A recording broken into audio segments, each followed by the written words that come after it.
내가 누구이기에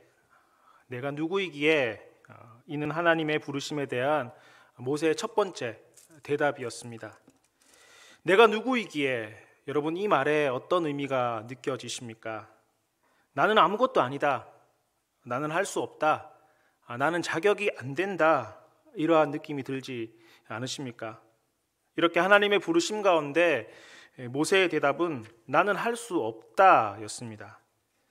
모두 아시다시피 하나님께서는 모세를 부르시고 애굽에서 가나안으로 그렇게 출애굽하라 말씀하셨고, 그 출애굽 가운데 모세에게 가장 큰 임무를 하나님께서는 주셨던 것입니다.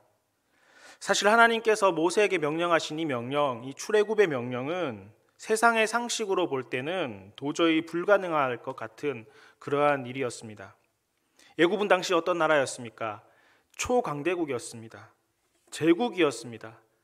부족 사회가 많았던 그 시대 가운데 제국이라는 것은 감히 견줄 수 없는 힘과 권력이 있는 그런 나라 아니겠습니까? 강력한 중앙 집권 체제의 국가였고, 그들에게는 큰 군대도 있었습니다. 주변의 어느 나라도 애굽의 적수가 될 수 없었던 것입니다. 어찌하여 이스라엘 백성들이 애굽에서 나온다고 한들 애굽은 마음만 먹는다면 언제든지 군대를 움직여 누구든지 굴복시킬 수 있는 힘이 있었고 능력이 있었고 그러한 권력이 있는 나라였습니다. 또한 당시 이스라엘 민족은 애굽의 노예였습니다. 노예 제도가 당연시되던 그런 시대 아니겠습니까?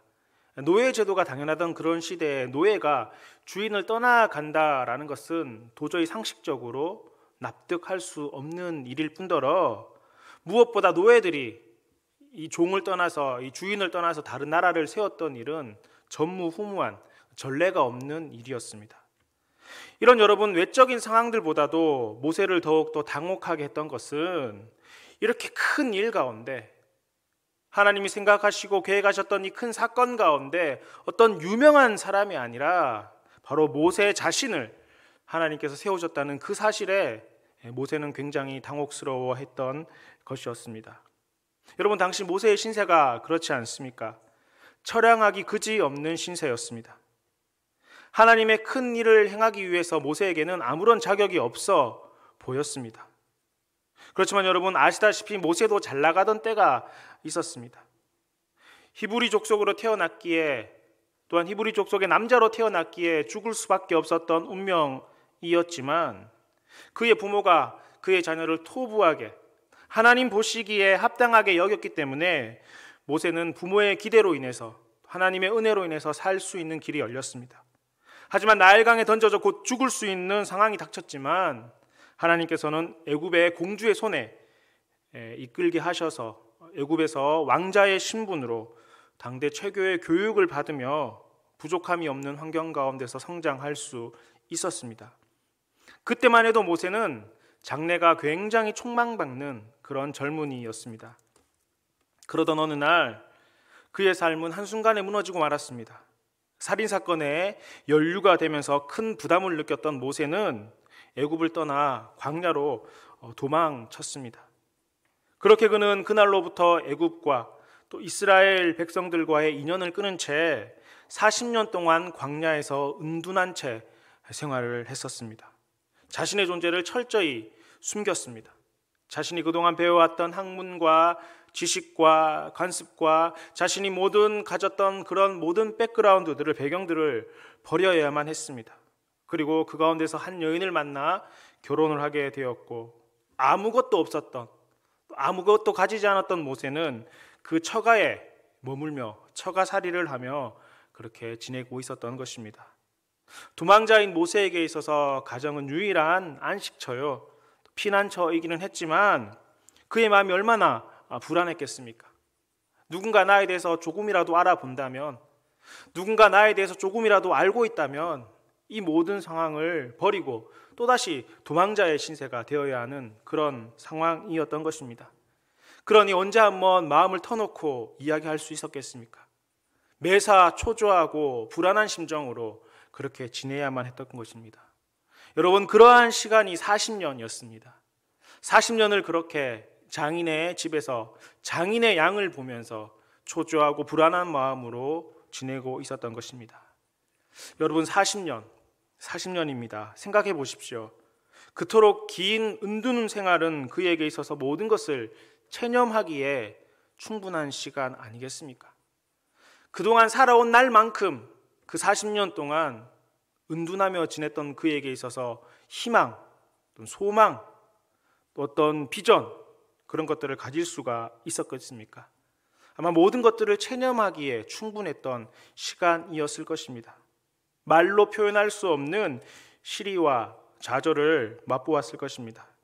젊은 날의 자신의 모습들, 자신이 누렸던 부귀와 영화들, 또 자신이 가지고 있었던 그 모든 환경들은 아련한 추억이 되었을 것입니다.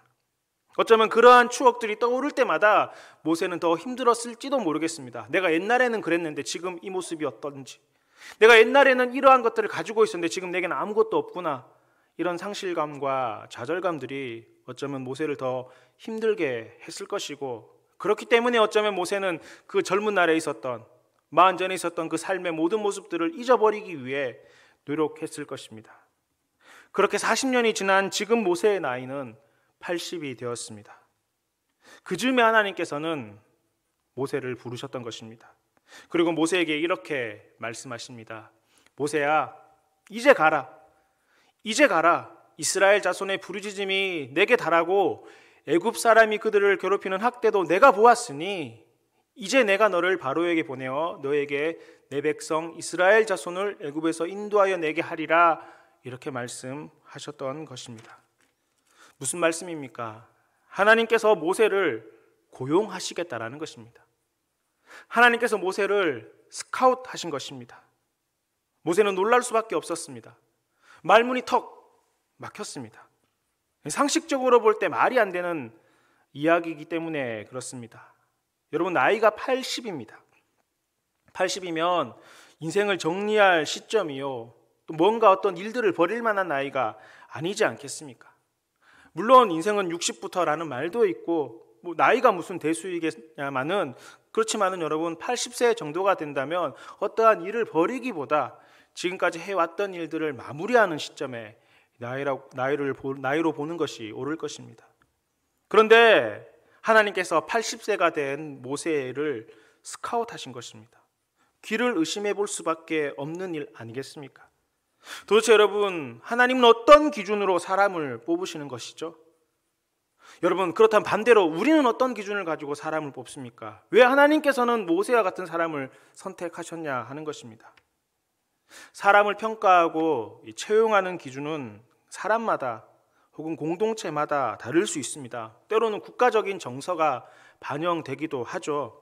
예전에 어떤 책에서 보았던 내용인데요, 독일 사람들이 사람을 뽑을 때는 이 사람이 이 일을 할 수 있는가, 능력을 중요하게 본다라고 합니다. 반면 미국 사람들은 이 일을 해봤는지, 그 사람이 이 일을 해봤는지 그 경험을 중요하게 생각한다라고 합니다. 우리나라를 비롯한 이 동아시아의 국가들은 능력과 경험도 중요하게 보지만 좀 더 중요하게 보는 기준 가운데 하나는 그의 학벌, 그의 집안, 그의 살아온 삶의 환경들을 조금 더 중요하게 생각하는 경향들이 있다라는 글을 본 적이 있습니다. 일반화하기는 힘들겠지만 어느 정도는 맞는 이야기고, 또 사실 거기에는 나름의 이유가 있는 것 아니겠습니까? 능력도 중요하고 경험도 중요하죠. 또한 그가 살아온 삶의 환경과 집안적 배경과 학벌 역시 중요한 것입니다. 하지만 여러분, 그렇다고 볼 때 오늘 본문에 나오는 이 모세와 같은 사람은 어느 문화권에서든지 혹은 어떤 시대이든지 간에 채용되기 힘든 사람의 기준 아니겠습니까? 그런데 하나님께서는 그런 모세를 쓰시겠다고 부르신 것입니다. 그리고 그 부르신 가운데 모세의 첫 마디가 내가 누구이기에 바로에게 가며 이스라엘 자손을 애굽에서 인도하여 내리이까 라는 것이 모세의 첫 번째 대답이었습니다.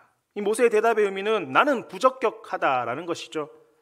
나의 능력 밖의 일이라는 것입니다. 그래서 그는 하나님의 요청을 기피했습니다. 그만큼 모세는 많이 위축되어 있었던 것입니다. 40년 전에 그 당당함과 혈기와 자신감은 어디에도 보이지 않았습니다. 이유는 자격지심 때문입니다. 그의 자격지심이 그를 누르고 있었던 것입니다. 먼저 모세는 자기 자신을 도저히 믿을 수가 없었습니다. 이 나이에, 내 형편에, 내게는 불미스러운 과거도 있는데 그는 계속 안 좋은 쪽으로, 안 되는 쪽으로 생각했던 것입니다. 그리고는 그는 모든 것을 체념한 듯 말합니다. 저는 안 되겠습니다. 내가 누구이기에 되겠습니까? 나는 부족합니다. 다른 사람 찾아보십시오 라고 말한 것입니다. 그리고 그에게는 또 다른 고민이 있었습니다. 만일 자기가 간다고 해도 남들이 자기를, 모세를 믿어주지 않을 것이라고 생각했던 것입니다. 이 역시 자격지심에서 오는 것입니다. 그렇게 자격지심으로 인해서 소심해진 모세가 출애굽기 4장 1절에서 뭐라고 이야기하죠? 그들이 나를 믿지 아니하며 내 말을 듣지 아니하고 이르기를 여호와께서 내게 나타나지 아니하셨다 하리라, 이렇게 이야기하고 있습니다. 하지만 여러분, 이런 이스라엘 백성들의 반응 어쩌면 당연한 것 아니겠습니까? 비록 40년이 지났지만 한때 한가닥 했던 모세입니다. 어쩌면 많은 이스라엘 백성들이, 노예로 살고 있었던 그들이 한가닥 희망과 꿈과 비전을 가지게 했던 사람이 모세였을 것입니다. 그러니 40년이 지났다 하여도 애굽에 가면 그를 아는 사람은 여전히 있었을 것입니다. 어디 그뿐이겠습니까? 노예로 있었던 이스라엘 백성들도 말할 것입니다. 우리가 죽도록 고생할 때 너는 왕궁에서 호의호식하고 살지 않았냐? 네가 우리를 어떻게 알 수 있냐? 네가 우리의 사정을 알기나 하냐?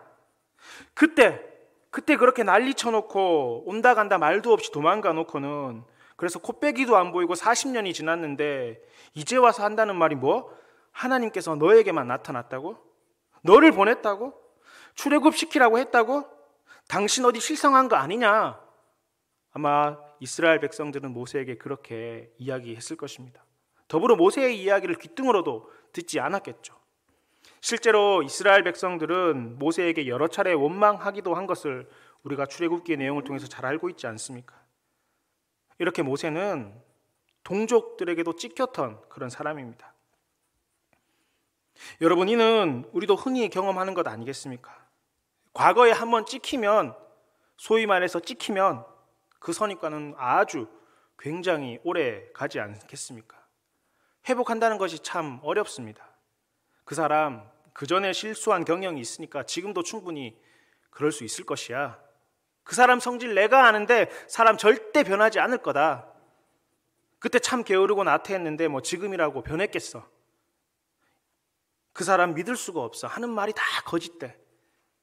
매사 자기 중심적이고 남들을 다 속이고 있다고 생각하지만 그렇지 않은 건 너도 알고 있잖아. 이렇게 한번 찍히고 나면 결코 회복한다는 것은 쉽지 않다라는 것입니다. 그래서 오늘날 우리 사회에서도 전과자들이 냉대받는 것 아니겠습니까? 하지만 여러분, 어떻게 합니까? 그렇다고 어떻게 합니까? 감수해야 하는 것 아니겠습니까? 지은 죄가 있으니까 그 감수해야 되는 것입니다. 그리고 좋으나 싫으나 그건 지울 수 없는 나의 인생의 이력이 되어버렸습니다. 과거를 돌이킬 수가 없는 것 아니겠습니까? 그런데 진짜 문제는 그 선입견으로 인해서 자기 스스로를 평가절하하고 나는 안 될 것이다, 나는 못할 것이다 스스로 판단해버리고 결정해버리는 것입니다. 자격지심으로 자기를 평가절하해버린다라는 것입니다. 그렇지만 사랑하는 성도 여러분, 그렇다고 해도 언제까지 사람들을 피하고 포기하고 안 된다라고만 하고 살겠습니까? 언제까지 스스로에게 절망하고 남들을 원망하며 살겠냐 하는 것입니다. 그런데 지금 모세가 그러고 있는 것입니다. 지난날 자신이 저지른 일 때문에 사람들 앞에 설 면목이 없었던 것입니다. 나를 믿어주지 않을 것이라 지레 짐작하고 나서지를 못하고 있는 것입니다. 자격지심이 있는 것이죠. 하지만 여러분, 모세에게 지금 중요한 것은 지난날 잘못으로 인한 자격지심으로 자신을 원망하고 한탄해야 하는 것이 아닙니다. 지금 모세에게 중요한 것은 그럼에도 불구하고 하나님께서 나를 부르셨고 하나님께서 나를 쓰시려고 하신다는 이 사실을 기억하는 것입니다. 물론 나도 나를 믿을 수 없고 남도 나를 믿어주지 않는 것이 사실이지만 하나님께서는 여전히 나를 믿으신다는 이 사실을 우리는 믿어야 하는 것이고 모세도 이 사실만을 바라보고 나가야 한다라는 것입니다. 나는 비록 여전히 살인자이고 도망자이고 처가살이 더불어 하는 존재이지만 하나님께서는 여전히 나를 사랑하시는구나, 이 사실을 믿어야 하는 것입니다. 나에게는 아무것도 없지만 내 나이는 80이지만 그럼에도 불구하고 하나님께서 지금 나와 함께하고 계시는구나, 하나님께서는 이러한 나도 믿고 계시는구나, 이걸 믿어야 된다는 것입니다. 그리고 나에게 일을 맡기셨고 나를 통해 활동하시고자 하시는 그 하나님을 믿어야 한다는 것입니다. 여러분, 바로 이것이 모세가 사는 길이고 우리 가운데 있는 이 자격지심을 회복할 수 있는, 극복할 수 있는 유일한 길이 된다라는 것입니다. 우여곡절 끝에 모세는 자기의 생각을 내려놓고 하나님의 제안을 받아들였습니다. 이로 인해 그는 상상할 수 없는 일들을 경험했고 역사의 가장 위대한 지도자 중 한 명으로 자리매김하게 되었습니다. 나이 80에 새로운 인생 40년을 참으로 보람있게 살아갔던 것입니다. 그러므로 여러분 생각해 보십시오. 만일 그때 그 80세 하나님의 부르심 가운데 자신의 나약함으로 인해서, 과거의 실수로 인해서, 다른 사람의 이목으로 인해서, 자격지심으로 인해서 머뭇머뭇했다면 모세는 오늘날의 영광을 누릴 수가 없었을 것입니다. 여러분, 우리가 믿음이라고 합니다만 도대체 믿음이라는 것이 무엇이죠? 모세를 생각해 보면서 여러분 우리의 믿음을 한번 정의해 보셨으면 좋겠습니다. 여러분, 믿음이라는 것은 하나님 앞에서 자신의 자격지심을 내려놓고 하나님의 뜻을 받드는 것인 줄 믿으시기 바랍니다. 하나님 앞에서 나의 자격지심을 내려놓는 것입니다. 나는 아무것도 아니고 나는 부족하고 나는 연약하다는 사실을 인정하는 것입니다. 나는 실수투성이라는 사실을 알고 인정하고 가는 것입니다. 그리고 난 다음에 하나님의 뜻을 받아들이는 것. 여러분, 이것이 모세를 통해서 볼 수 있는 믿음의 정의 아니겠습니까? 이 믿음으로 모세는 나이 80에 새로운 인생을 살게 되었던 것입니다. 이스라엘 민족들에게서 최고의 지도자가 되었습니다. 많은 그리스도인들의 롤 모델이 되었던 것입니다. 내가 누구이기에? 우리 모두는 이 질문 앞에 스스로를 세워볼 필요가 있습니다. 이는 자신을 성찰하는 질문이기 때문입니다. 모세의 경우 40년 전에만 해도 이 질문에 대해서 자신 있게 대답했을 것입니다. 나로 말할 것 같으면 이렇고 저렇고, 나에겐 이러한 대단한 능력도 있고, 나는 이러한 좋은 백그라운드도 있고, 나는 이러한 배움과 학문도 가지고 있고, 나는 이러한 능력도 있고, 나는 이러한 것들을 할 수 있을 것이다 이야기했겠지만 모세는 80세의 나이에 그렇게 대답하지 않았습니다. 미국의 유명한 부흥사인 무디라는 이름을 한 번쯤은 아마 들어보셨을 것입니다. 그분이 모세에 대해서 의미 있는 이야기를 한 적이 있는데요. 그는 모세의 생을 세 부분으로 나누어서 이렇게 설명했습니다. 첫째, 왕궁에서 40년 동안 모세는 나의 힘으로 무엇이든 할 수 있는 사람이라는 자기 확신에 찬 사람이었다라는 것입니다. 40년 동안은 이 자기 확신에 찬 사람으로 살았다라는 것이죠.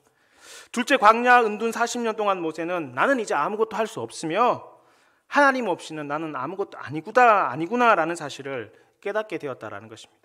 그리고 출애굽기 3장 이후, 오늘 말씀 이후 40년 동안 그가 깨닫게 된 것은 하나님은 아무것도 아닌 나를 통해서 큰 일을 이루시는 분이시구나 라는 것들을 경험하고 깨달았다라고 이야기했습니다. 여러분, 이제 왜 하나님께서 40세의 화려한 이력을 가진 모세를 사용하지 않으셨는지 그 이유를 아시겠습니까? 아마 그때 하나님께서 40세의 나이에 모세를 부르셨다면 모세는 아마 이것도 내가 했고 저것도 내가 했고 이것도 나의 아이디어고 저것도 나의 생각이고 이 승리도 내 전략으로 인해서 이겼고 이렇게 갈 수 있었던 것도 나의 힘과 나의 전략이다. 내가 있었기 때문에 이 모든 것들이 가능했다. 자기 얘기만 하지 않았겠습니까? 어쩌면 하나님께서는 내가 누구이기에, 모세가 하나님께 대답했던 이 첫 번째 대답, 내가 누구이기에 라는 대답을 듣기 위해서 40년을 더 기다려왔는지도 모르겠습니다. 모세에게는 이러한 기간이 필요했습니다. 여러분, 어디 모세뿐이겠습니까? 우리라고 아니겠습니까? 많은 사람들이 사업에 실패하거나 믿었던 것에 있어서 그 믿음이 무너지거나 심각한 병에 걸리거나 인생의 절망의 문턱에 서면 그때야 비로소 자신의 존재에 대해서 성찰하게 되는 경우가 많이 있습니다.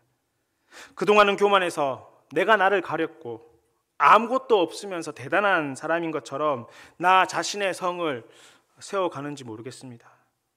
모세는 고난의 인생 80세에 정신 차렸던 것입니다. 수많은 사람들이 인생의 절망과 아픔과 죽음 앞에서 자신을 돌아보며 정신을 차립니다. 나는 누구인가? 어쩌면 이 한마디 고백을 받아내기 위해서 하나님은 오랜 세월 기다리셨고 그런 일들을 오늘 우리에게도 동일하게 경험시키고 계신 것이 아닌가 생각해 봅니다. 여러분, 이제 모세를 통해서 우리는 우리의 삶의 근본적인 문제 중에 하나인 것들을 깨달았습니다. 그것은 바로 자격지심이라는 것입니다. 이것은 여러분 누구나 할 수 있는, 또한 누구나 겪는 고민입니다. 자격지심은 실패한 사람, 어려워진 사람에게만 있는 것이 아닙니다. 소위 성공한 사람들에게도 자격지심은 있습니다. 때론 나이에서 오는 자격지심이 있을 수 있고요. 때로는 나의 실수로 인해서 오는 자격지심이 있을 수도 있고, 때로는 내세울 것이 없는 변변치 않은 이력 부지로 인해서 오는 자격지심도 있습니다. 남보다 배우지 못했다는 자격지심, 좋은 대학을 나오지 못했다는 자격지심, 학위가 없다는 자격지심, 승진해서 누락되었다는 자격지심, 남보다 실적이 없다라는 자격지심, 나의 가정적 배경이 시원치 않다라는 자격지심, 나의 부모님의 모습이 나에게 맞지 않다라는 자격지심, 나의 자녀들의 모습들이 너무나 부끄럽다는 자격지심, 나는 남보다 가진 것이 없다는 자격지심 등등 예를 들자면 끝이 없을 것입니다. 여러분, 그래서 어쨌다라는 것입니까? 그래서 어떡하라는 것입니까? 내 나이가 많고 내가 좋은 대학 나오지 못하고 내 부모님의 환경이 또 내 자녀들의 모습들이 그렇다고 한들 어떡하겠습니까? 여러분, 이것들은 도저히 바뀔 수 없는 것들이 대부분 아닙니까? 나의 부모, 나의 가정적 형편, 나의 환경, 나의 자녀들의 모습, 내가 지금 바꿀 수 없는 것 아니겠습니까? 그러니 여러분, 여기에 붙들려 있으면 안 되는 것입니다. 이런 자격지심에 머물러 스스로를 평가절하하고 안 된다라고 생각하고 포기하고 낭망하고 절망하고 나는 아무것도 할 수 없다 생각하면 안 된다라는 것입니다. 여러분, 인정해야 할 건 인정해야 하는 것입니다. 변할 수 없는 건 돌이킬 수 없는 것입니다. 내 이력 속에 있는 여러 그런 흔적들 지울 수가 없습니다. 우리가 과거로 돌아갈 수 없지 않습니까? 과거로 돌아가서 그때 했던 말을 다시 주워 담을 수 없지 않겠습니까? 과거에 내가 했던 행동들 다시 돌이킬 수 없는 것 아니겠습니까? 세탁이 안 되는 것입니다. 모세가 했던 실수 역시 변할 수 없는 것이지 않습니까? 80세의 모세라면 그렇지 않았겠지만 40세의 모세는 그렇게 했습니다. 하늘이 알고 세상이 아는 그런 것이었습니다. 그런데 만약 그러한 이력들을 가린다고 하려면, 또한 없애려고 한다면 여러분, 그것은 거짓된 사람, 믿지 못한 사람이라는 이력만 더욱더 만들어가는 것뿐입니다. 그러니 가린다고 되는 게 아니라는 것이죠. 중요한 것은 그럼에도 불구하고 우리에게는 하나님이 계시다는 사실을 믿는 것입니다. 모세에게도 마찬가지 아니겠습니까? 모세가 살아왔던 지난 80년의 인생의 이력들 변하는 것이 아닙니다. 바꿀 수가 없습니다. 누구의 탓도 아니죠. 때로는 자신의 혈기에서 나오는 원망스러운 사건이었지만 어떡하겠습니까? 그것에 붙들려 있다면, 그 자격지심에 머물러 있다면 아무것도 되는 것이 아니라는 것입니다. 중요한 것은 하나님께서 지금 모세와 함께하여 주시고 하나님께서 모세를 들어 사용하여 주신다고 말씀하셨고 하나님께서 모세에게 능력을 베풀어 주신다는 사실 아니겠습니까? 나를 의롭게 하시는 주님이 계시다는 사실을 우리는 믿어야 하는 것입니다. 나를 사랑하시고 우리의 많은 허물에도 불구하고 여전히 하나님께서는 우리를 의롭다 말씀하여 주십니다. 내가 너를 잘되게 하겠다 말씀하여 주십니다. 너를 시냇가에 심은 나무처럼 풍성하게 해주시겠다 말씀하십니다. 광야에서 우리를 푹 떠서 시냇가에 심은 나무처럼 우리를 그 시냇가에 옮겨주시고 생명수로 우리에게 은혜를 베풀어 주시겠다고 주님 우리에게 그것을 말씀하고 계신다라는 것입니다. 그러니 여러분, 자격지심에 억눌려, 과거에 했던 그런 일 때문에 스스로를 평가절하하고 안 된다라고 생각하는 것이 아니라 우리를 의롭게 여기시는 하나님을 믿고 일어나야 하는 것이 오늘 성도된 저와 여러분들이 가지고 있는 이 자격지심을 극복하는 일 아니겠습니까? 모세는 그의 인생에 있어서 꼼짝 꼼짝할 수 없게 만드는, 모세가 인생을 꼼짝할 수 없었던 이유는 그의 실수가 아니라 실수에서 오는 자격지심 때문이었습니다. 모세는 그것에 붙잡혀 광야로 도망쳤고 하나님의 부르심 앞에서도 끊임없이 거부한 것입니다. 여러분, 자격지심이라는 것은 사탄의 술책인 것입니다. 그렇기 때문에 여러분, 내게서 눈을 떼야 되는 것입니다. 자기 자신만을 계속해서 바라보는 것, 자기 자신을 바라보는 것 필요하죠. 하지만 자기 자신만을 계속 바라본다면 답이 없는 것입니다. 그 늪에서 헤어나올 수가 없다라는 것입니다. 우리를 돌아보고 우리를 성찰해야 되는 것도 분명 필요하지만 우리를 성찰하고 돌아보았다면, 우리의 실수를 보았다면, 우리의 실수를 안다면, 우리의 허물을 인정한다면 그때로부터 우리는 눈을 들어 하나님을 바라보는 것이 필요한 것입니다. 자기 자신에게 집중하는 것이 아니라 하나님을 바라볼 때, 우리의 부족함을 알고 하나님의 능력을 의지할 때 하나님께서는 우리를 들어 사용하여 주신다라는 것입니다. 그러니 여러분, 이제 눈을 들어 주님을 바라보아야 합니다. 거룩하신 하나님의 말씀을 붙잡아야 하는 것입니다. 그러면 주님께로부터 내게로 들려오는 하나님의 음성을 들을 수 있을 것이고, 그런 주님께서 우리의 인생 가운데 새로운 지표를 열어주시고 또 은혜를 베풀어 주시게 되는 것입니다. 사랑하는 성도 여러분, 자격지심 없는 사람 없습니다. 누구에게나 한 가지의 실수쯤은, 내 인생 가운데 지우고 싶은 이력은, 내 인생 가운데 바꾸고 싶은 여러 가지 삶의 순간들은 분명히 있습니다. 그런데 여러분, 그게 내가 지우고 싶다고 해서, 가린다고 해서 가려지나요? 아니죠. 인정할 건 인정해야 되는 것입니다. 지난날의 나의 잘못을 알아야 되는 것입니다. 아쉬운 부분들 있지만 지금이라도 그렇게 하지 않기 위해서 노력하는 것이 필요한 것뿐입니다. 무엇보다 거기에 사로잡혀 있는 것이 아니라 우리를 선택하시어 의롭다 하시고 잘되게 하시는 주님만 바라보고 의지하는 것이 오늘 저와 여러분들에게 필요한 것입니다. 자격 없는 저희를 선택하여 주신 하나님을 바라보아야 합니다. 자격지심의 늪에 빠져 천천히 자멸의 길을 걷는 자가 아니라 자격지심을 겸손함의 도구로 바꾸어 겸손히 주님의 은혜를 간구할 수 있기를 간절히 축복합니다.